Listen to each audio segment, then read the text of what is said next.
made that has been made. In him was life, and that life was the light of men. The light shines in the darkness, but the darkness has not understood it. There came a man who was sent from God. His name was John. He came as a witness to testify concerning that light, so that through him all men might believe. He himself was not the light. He came only as a witness to the light. The true light that gives light to every man was coming into the world. He was in the world, and though the world was made through him, the world did not recognize him. He came to that which was his own, but his own did not receive him. Yet to all who received him, to those who believed in his name, he gave the right to become children of God, children born not of natural descent, nor of human decision or a husband's will, but born of God.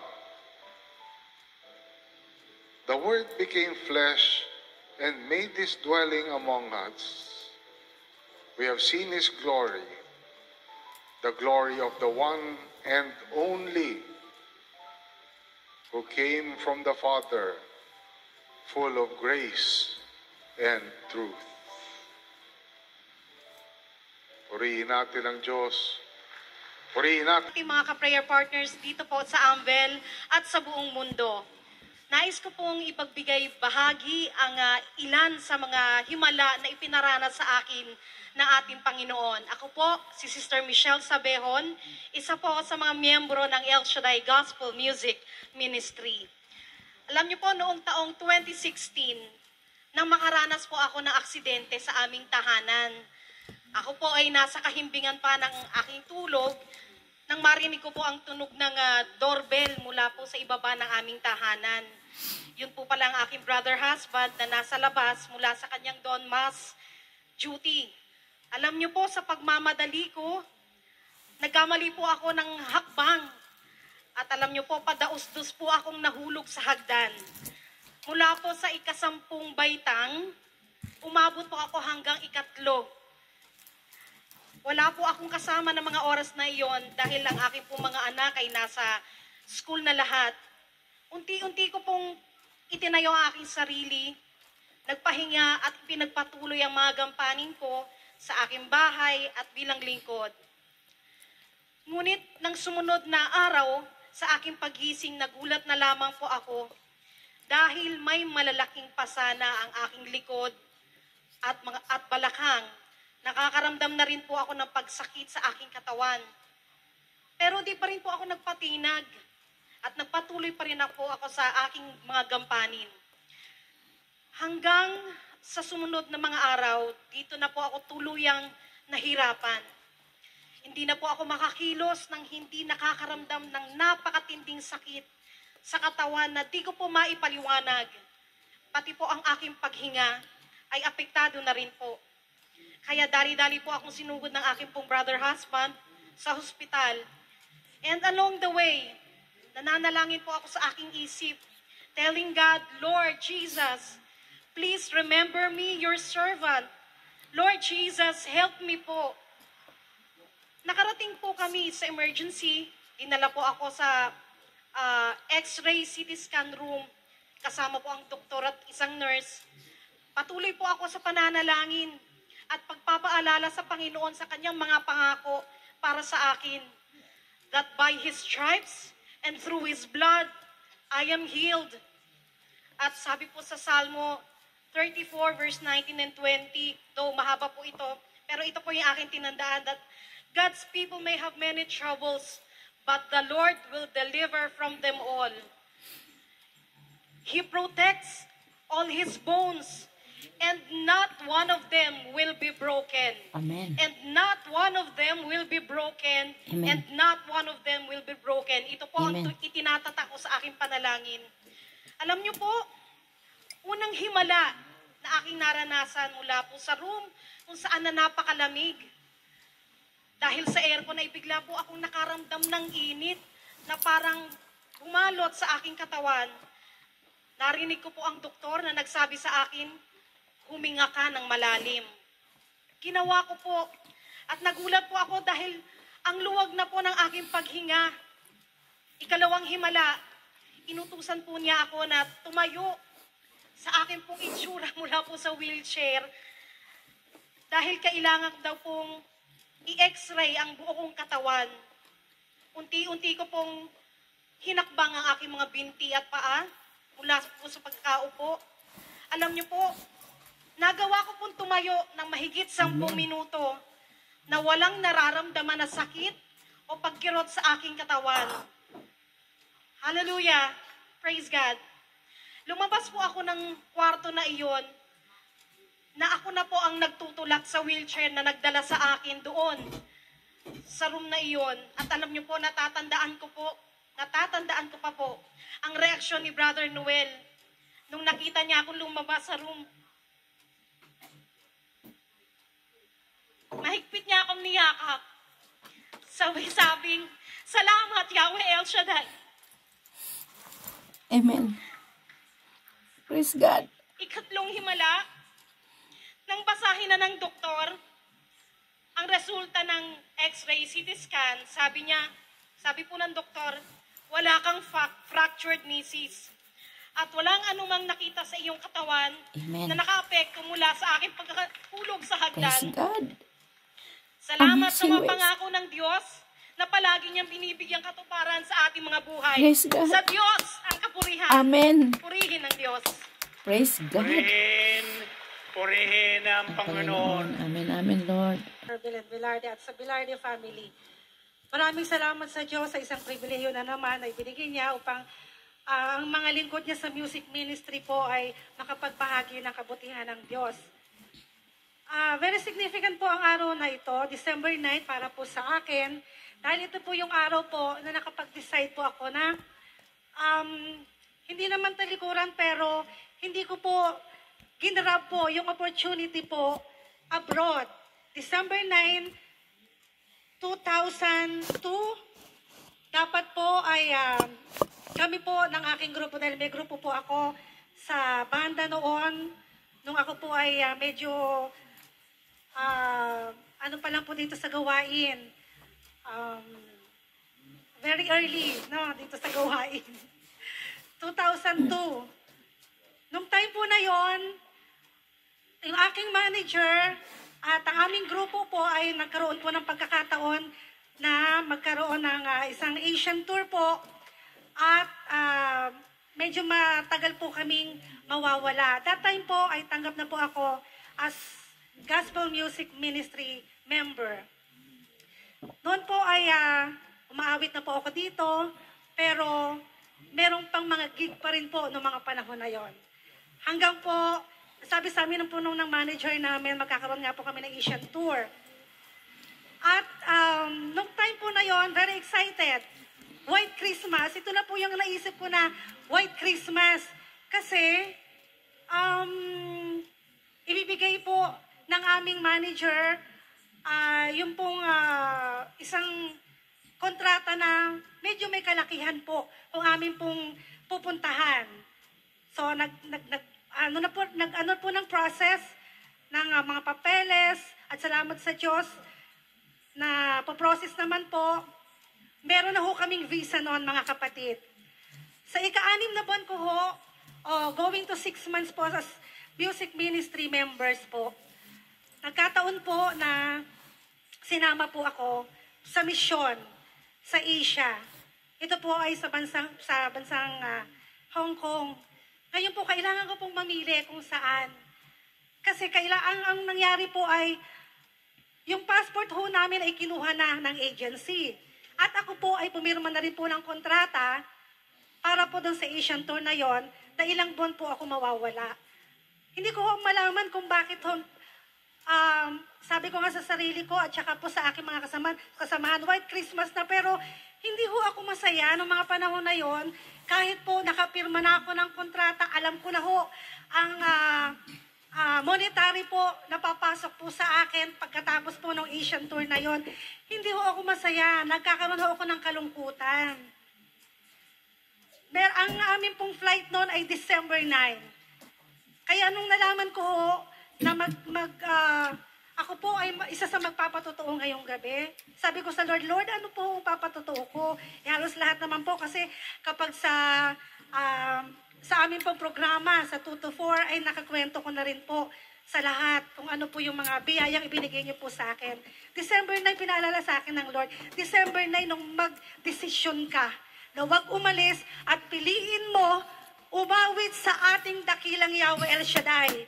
Amen. Sabi sa akin ng Lord, buksan mo ang Bible. Napunta po ako sa Matthew 6:33. Seek first the kingdom of God and His righteousness, and everything will be Amen. added unto you. Amen. Nung mga panahon na yon, nandun lang ho ako sa verse na, seek first the kingdom of God and His righteousness. Hindi ko na ho inisip yung everything will be added unto me eh. Amen. Sinabi lang sa akin ng Lord, maglingkod ka, huwag ka nang sumama. Dito aawit ka, araw-araw. Amen. At makikita mo ang gagawin kong himala at pagpapala sa'yo. Hindi ka pababayaan. Tinupad po ng Diyos yon. Hindi ko na ho tinanggap, kahit po nakapirma na ho ako ng kontrata noon. Ang magiging problema ko na lang ho kung paano ko babawiin yung passport ko. At baka ma-demanda po ako ng breach of contract kasi po nakapirma na ako. Pero alam niyo po, sa tulong at grasya ng Panginoon, sa pag-convince ko po sa aming manager at sa aking mga kasamahan, pumayag po sila na hindi na po ako sumali sa kanilang grupo. At nagdesisyon na po ako na forever na po ako magiging mga awit ni Yahweh El Shaddai. And true enough, all things will be added unto me. At hanggang sa ngayon, mga kapatid, hindi ko kami pinababayaan ng Yahweh El Shaddai. Amen. Siksik, liglig, at umaapaw na biyaya po mula sa Diyos na buhay. Praise To the God Lord. be the glory. Amen. Amen. Purihin ang Panginoon. Amen. Second W Isansuo White according Experience sa ating punong likod, Brother Mike, sa ating assistant servant leader, Kong Michael, at sa lahat ng Velarde family. Ako po si Brother Bong Fabilane, isa po sa member ng Gospel Band. Simula ko po ang aking patotoo sa masasabi kong matuturing kong malaking pagsubok na dumating sa aking buhay. Year 2017 nang kunin ng Panginoon ng aking ina sa edad na 80 years old. Sabi nga, bonus na raw yun. Pero siyempre, bilang anak, masakit pa rin. At ang mas masakit pa, the following year, 2018, may kinuha ulit ang Panginoon. Yun naman ang aking sister wife or yung aking asawa. So talagang ininda ko na yon dahil imagine, sa loob ng 2 taon, 2 napaka-importanteng babae sa buhay ko ay nawala. Yung aking ina at ang aking asawa.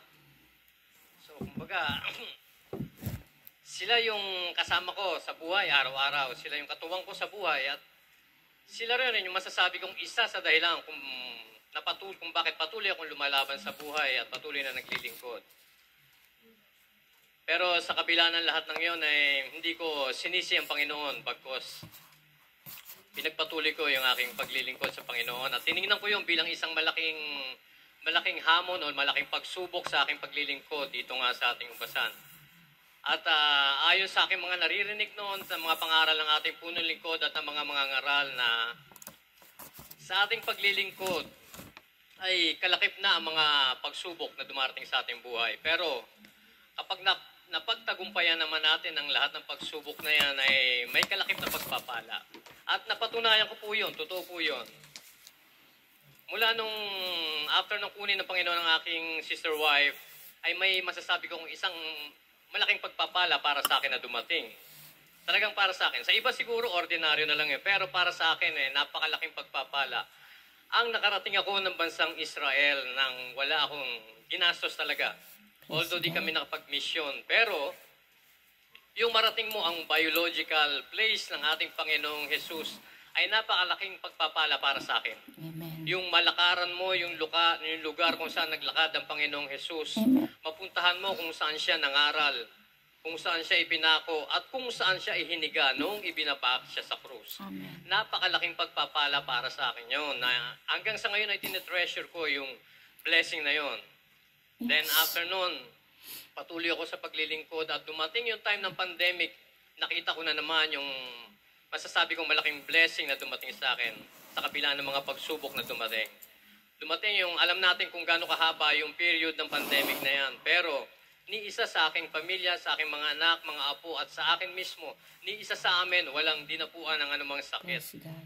Kaya masasabi kong napakalaking pagpapalayo Amen. sa kabila ng napakalaking pagsubok din na dumating sa akin. Praise the Lord. Then hanggang sa ngayon, matuturing kong pagpapala pa rin ito na patuloy akong ginagamit ng Panginoon dito sa Ubasan sa pamamagitan ng pagtugtog.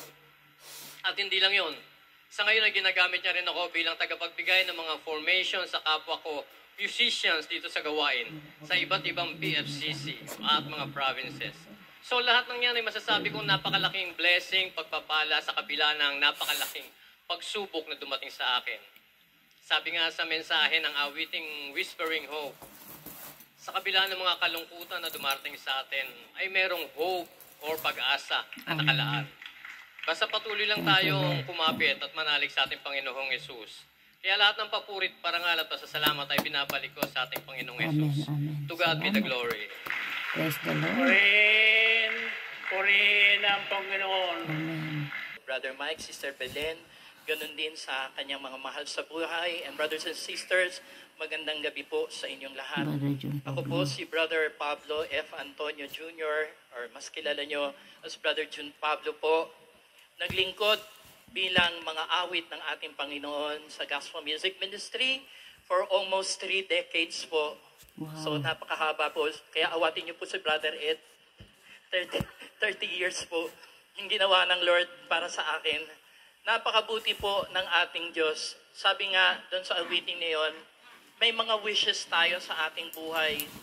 Alam niyo po, ang aking ipatutotoo, yung kahilingan ng aking ina. May wish po yung aking ina na mabago po ang aking buhay. Because at the time po, nang tinawag po ako ng Panginoon, ay talagang, si Brother Jun po ay talaga nga naman pong lahat po ng uri ng kasamaan, kasalanan ay nagawa ko na po. Because I work as a bar singer, sa club singer po. So alam niyo naman po, pag yun po yung trabaho niyo, lahat na ng uri, ng name it na andun po lahat. At dumating po yung panahon at pagkakataon ng pagtawag po ng Panginoon sa lingkod niyong ito, nang nanawagan po ang ating minamahal na punong lingkod, si Brother Mike, noong 1991. 12 pa lang noon po ang gospel choir, so may idinagdag pong 24. And yun po yun, na salamat sa Diyos at isa ako dun sa napiling yun. Alam niyo po, last audition po ng Gospel Music Ministry, wala po talaga akong planong maging gospel choir. At ayoko po talaga yung ginagawa nito. Nung una po, hindi ko po gusto. Kasi nakikita ko po yung sarili ko bilang isang makasalanan, hindi po karapat-dapat sa ganitong klaseng katungkulan. And ang prayer partner talaga dito, ang unang-unang aking ina, na siya yung naghikayat sa akin na mag-audition for this. And that time po, kagagaling ko lamang po ng club, madaling araw po noon. Pagod po ako, hindi ko po kayang bumangon. At inaanyayahan niya ako, at ang sabi niya sa akin, "Nak, pumunta tayo sa Amor Solo, mag-audition ka para sa gospel choir." Sabi ko, hindi naman ako karapat-dapat dyan. Alam niyo naman yung trabaho ko at hindi naman talaga ako po pwede dyan. So, napaiyak ko po yung aking ina. Umiiyak po siya, tapos sabay po niya binuksan ang radyo. At doon po nagsasalita ang ating minamahal na punong lingkod. At ang panyaya niya, sabi niya dito, "Mapalad kayong may mga talento na hindi man kayo nakapag-aral, pero ipinagkaloob sa inyo ng ating Diyos." Amen. At marapat lamang na maibalik nyo ang Praise talentong God. iyan o regalong iyan sa Panginoon. ating Diyos. Praise And the doon Lord. po, napabalikwas po ako sa kama at sabi ko, pinagtutulungan ata ako nitong dalawang to. So para tumigil na lamang po sa kaiyak ang aking ina, sumama po ako sa Amor Solo. Sa third floor pong yon, punong-puno po ng nagmimithing maging gospel choir. Sabi ko, answered prayer ako. Kasi ang prayer ko, Lord, nakita mo yan, ang dami niyan, pwedeng sila ang tawagin mo, wag ako. Kasi kilala ko yung sarili ko, wag ako. So bumaba po ako sa ground floor at the bridge. At that time po talaga, meron din po akong addiction in smoking. So nagsigaril po ako sa baba. Ganun po katigas ang ulo ni Brother John. And last audition po, ako na po yun. Pinaakyat niya po ako at pag-akyat ko po doon, may inawit po ako, Lead Me Lord. At yun na po pala yung start ng ministry ng Panginoon sa akin. Praise the Lord. Hindi ko mawari bakit yung mga tao nakatingin po sa akin. So, pagkatapos ng audition ko, napaupo po ako sa isang gilid. Nakatapat po ako sa basahan po. At doon sa basahan yun, nakita ko po yung aking sarili na hindi ako karapat-dapat sa ganitong klaseng panunungkulan. At pag upo ko po doon, ang salita ng Diyos dumating po sa akin. Sabi niya, ang prompting po ay, John, naniniwala ka ba na pag hinawakan ko ang basahan niyan, kayang-kayang pumuti iyan? Amen.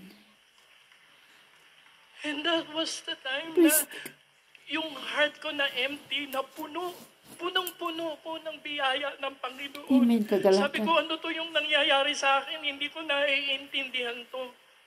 Wala akong background po sa gawain ng Panginoon. Alam niyo po, at the time, sayang-saya po ako. Kasi kahit ilang beses ang audition nun, sabi ko kay Lord, kung talagang ito yung araw na tinawag mo ko, patunayan mo kung mahal mo ako. Amen. Dahil sabi kong ganyan, hawakan mo ko. Kung isang kamay lang ang hawakan mo sa akin, makakaligtas ako. Yakapin mo ko para hindi ako makawala sa iyo. Praise And you God. know, ilang beses po na audition po yun, ilang runs po. At pinatunayan ng Panginoon kung gaano niya ako kamahal, hindi po ako nawala sa rank 1, 2, and 3. Praise God. At kaya nga po, andito po sa harapan niyo, 3 dekada na naandito pa rin, nangawala na po yung iba. At natitira pa rin po ito.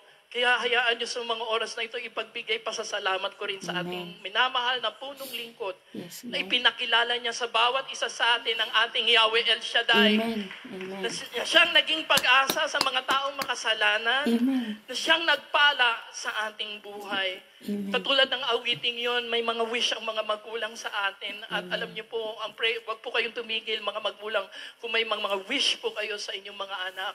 Dahil tumutugon po ang ating Diyos. Amen. And in behalf of Gospel Music Ministry, Brother Mike, we also wish you good health. Long At life. dalangin po namin yan, Long life in Brother Jesus' Mike, name. every time Amen. na magamit po kayong patuloy ng ating Panginoon. Amen. And we Amen. love you, Brother Mike. To God be the glory. Amen. Pray mo po. Amen. According to John 15:7, if you remain in me, and my words remain in you, Ask whatever you wish, ask whatever you wish, and it will done for you. God think for you. Amen. Anong wish Amen. nyo Glory to sa God. Pasko? Praise the Lord. Praise the Lord. Praise the Saan Lord. tayo?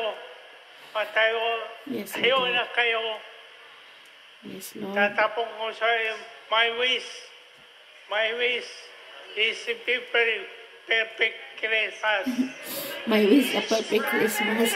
My wish is a perfect Christmas. My wish is a perfect Christmas. My wish is a perfect Christmas. Ang wish ko, Lord, at ang lahat kong member ng pamilya ko, Lord God, ay makakilala sa iyo ng lubusan in deeper way. In Jesus' name. Amen. Amen. Amen. Amen. Amen. Yes, Lord. Hallelujah. Praise God. Napakaganda po, Panginoon, ang mga mensahe ninyo, Lord God, sa pamagitan po ng iyong mga lingkod. mula sa mga patotoo, sa banal na misa, sa healing message. I'm so blessed. Thank you so much, O Lord God. At Panginoon, isa din po ako, Lord God, sa tumudulog sa iyo at humihingi sa iyo, Panginoon, ng habag, Panginoon, tulong para sa aming mahal na punong lingkod na si Brother Mike G. Velarde. Dahil isa din po akong bunga, O Lord God, sa kanyang pagtugon sa iyong panawagan. Way back 1991, nang ako inanyayahan ni Auntie Reme Galyogo, sumalangit ang kaluluwa niya. Nagtrabaho po ako noon sa Pasay North Electronics Company. Dami kong dahilan, dami kong mga alibay. Sabi ko, Auntie Reme, ano na naman yan? Pinapasukan mo, iba na namang sekta, dami mo namang pinapasukan, born again. Sino naman yan si Brother Mike? Sino naman yan si El Shaddai? Talagang parang, iba yung ko noon dating sa yung pagkatawag niya sa akin tungkol sa gawain ni El Shaddai. Malapit lang po yun sa Pasay, Amorsolo, isang sakay lang. Tapos, dami kong nahilan, hindi ako nakarating. Hindi pa ako sumama sa kanya. Dumating po yung panahon na sinabi ng company namin, di po nagtagal, sinabi ng company namin isasara ang North Point Electronics Corporation sa Pasay dahil ililipat yung mga materialis at mapupunta sa Cavite. Mapupunta po sa EPSA Cavite. Ngayon, nung nasa EPSA Cavite na po ang mga materialis, sa biyaya ng Panginoon pa rin, ako po ay pupunta sa simbahan para humingi. Nung una, pag ibinigay na ni Lord, nawawala na po ako. So, napakabuti po ng ating Panginoon dahil humingi po uli ako sa Kanya na pagkakataon na muling makapasok sa Best Electronics Corporation sa Cavite. At tinulungan po kami ng aming landlady na si Ate Tess, Ate Lilian. At nakahiram po kami ng sasakyan para mailipat kasi nung gabi na yon kailangan naming maglipat dahil nung pumunta po kami sa company, agad sinabi ng manager, hindi na po kami dumaan. Praise God, hindi na po kami dumaan sa mga interview. Hinugot po kami nung nalaman na kami ay galing sa North Point Electronics. Ay hinugot po kami dahil ang aming company na nalipatan ng aming mga product ay ang tawag Best Electronic Corporation. Lahat po ng product namin doon dinala. Kaya dahil kailangan po ng kuta, agad-agad po kaming hinugot at kinabukasan kailangan mag-start kami. Sa madaling salita po, di kami dumaan ng interview o yung interview na direct to the point na kailangan kontrisado daw po kami. Pasok na kami kinabukasan. Oo, ganun po ang interview. Wala ng medical examination, wala ng mga police clearance kasi supposed to be may mga ganun. Tsaka ang kailangan po noon is college graduate o college level. At praise the Lord, hallelujah. Wala po ako noon, pero ang mayroon ako ay sa aking pananampalataya sa biyaya po ng Panginoon. So, nung nakalipat na po kami sa madaling salita, sa EPSA Cavite, ganun pa rin ang ginagawa ko. 7 days a week ang trabaho. Tapos 12 hours every day ang pasok. Nagsisimba kapag may kailangan. Dumating po yung panahon na humina naman po yung aming paggawaan. Tapos dumating yung panahon po na sinabi, lilipat na naman uli yung aming mga product. So, ito na po yung time na sinabi ng aking kaibigan, bali kasama ko sa production area, sinabi niya na sama ka sa El Shaddai. Tapos sinabi ko, ano ba yun? Sabi niya, Katoliko yun. So sabi ko, sige, subukan ko. Sumama po ako. So, sa madaling salita, nagmamasid po ako. At yun po ang nangyari. Yun po doon po nag-start ang aking pagtugon sa panawagan ng ating Panginoon. Year 1994. Year 1994 sa lugar po ng Tansa, Cavite. Na napakabigat po ng aking kalooban noon. Walang no work, no pay. Hindi malaman kung anong gagawin. Walang direction aking buhay. Nakukonsensya po ako dahil lumalapit lang po ako sa Panginoon kapag may kailangan ako.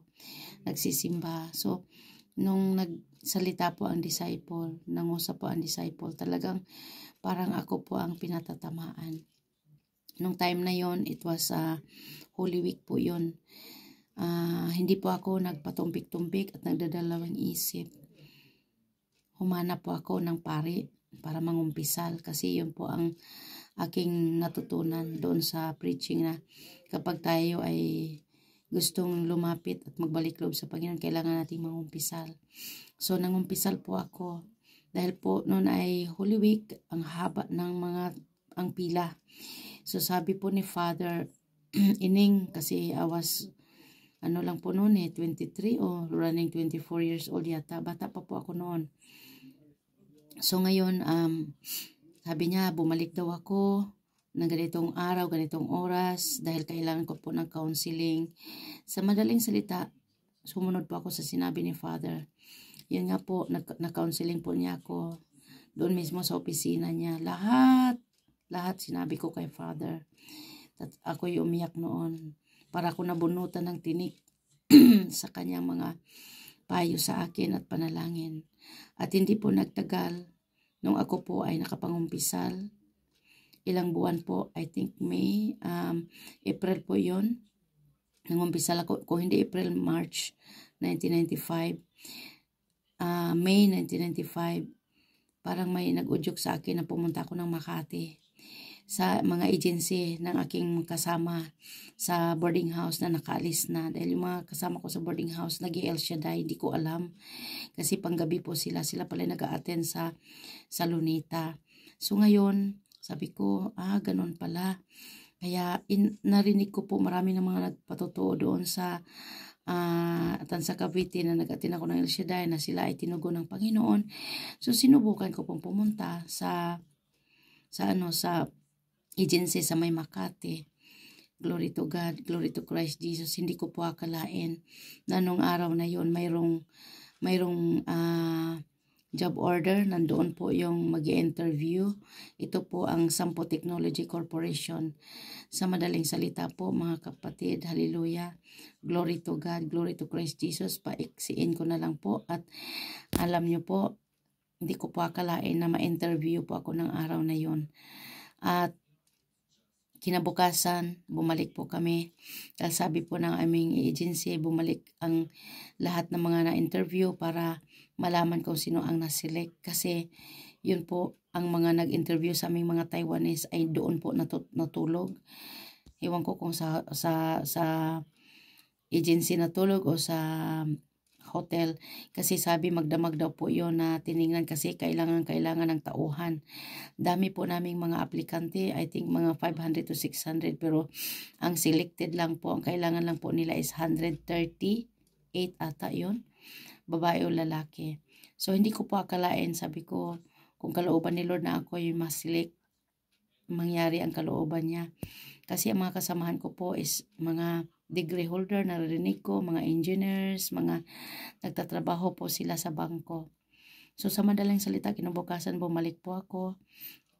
Laking tuwa ko, mula 8-4 hanggang baba, ako'y tumatalo, nagpasalamat dahil isa po ang number ko na natawag. So ibig sabihin, I was selected. So to cut the story short, May po yon, July 1995, second batch po ako. Larga papuntang Taiwan. At alam niyo po ang aking roommate, kasi bawat sa dormitory po kami nakatira, ang bawat room dalawa-dalawa. Wala po akong kakilala doon sa mga aplikante.